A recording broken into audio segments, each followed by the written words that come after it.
Hai, selamat datang. Hari ini kita akan belajar tentang kehendak berkuasa versi Nietzsche. Apa yang kamu pikirkan tentang kata berkuasa?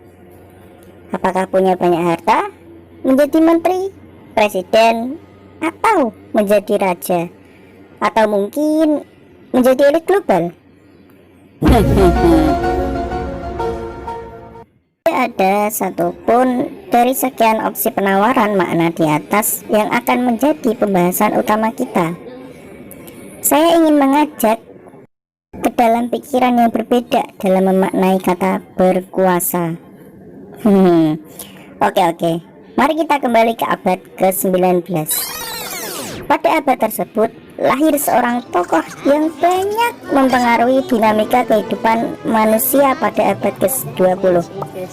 Ia terkenal sebagai seorang pemikir yang menolak mengenai ide-ide Kristenitas dan keyakinan moral tradisional di daratan Eropa semasa hidupnya. Nah, salah satu pandangan yang terkenal adalah Tuhan telah mati.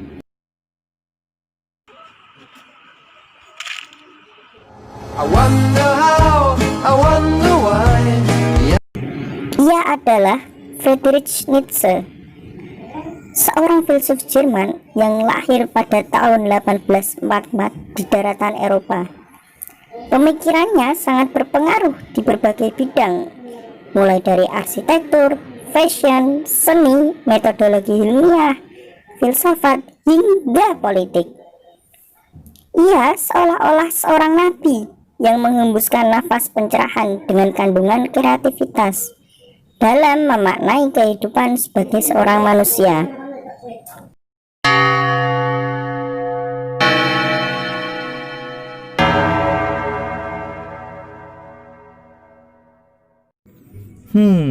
Manusia. Nietzsche beranggapan bahwa manusia merupakan makhluk yang memiliki naluri yang tidak jauh berbeda dengan hewan, yang kemudian dikenal sebagai naluri ilmiah. Naluri ilmiah ini menjadi sebuah dorongan bagi manusia yang berasal dari dirinya sendiri, yang tak mungkin untuk ditahan ataupun dimusnahkan. Nietzsche beranggapan akibat adanya dorongan ini, segala sesuatu di dunia ini terjadi tanpa adanya sosok yang disebut pencipta. Dunia ini ada dalam pikiran manusia, akibat dari sebuah realitas yang dianggapnya berjalan secara mekanis. Baginya, dunia ini adalah sesuatu yang hampa. Aku di mana? Dunia yang tidak akan mendapatkan eksistensinya jika manusia tidak menghidupinya. Tunjukkan eksistensi kalian. Nietzsche beranggapan manusia itu sebagai individu yang harus memiliki dua hal, yakni subjektivitas dan kemampuan dalam menafsir.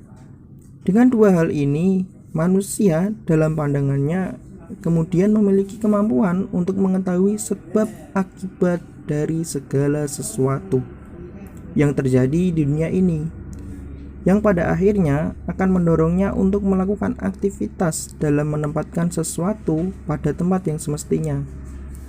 Dengan kata lain, dorongan akan mengembangkan kemampuan manusia sebagai makhluk yang memiliki subjektivitas dan penafsiran, menuntunnya untuk memiliki apa yang disebut sebagai kehendak. Berdasarkan kondisi alamiah manusia yang memiliki kehendak, yang kemudian menjadi makhluk yang aktif beraktivitas dalam kehidupannya di dunia. Keaktifannya ini menjadikan manusia memiliki kemampuan untuk menciptakan dan menata dunia sebagai hasil dorongan yang dimilikinya. Nietzsche terkenal sebagai filsuf yang melihat dunia secara positif. Ia menyarankan supaya kita memeluk dunia dengan segala aspeknya dan merayakan kehidupan.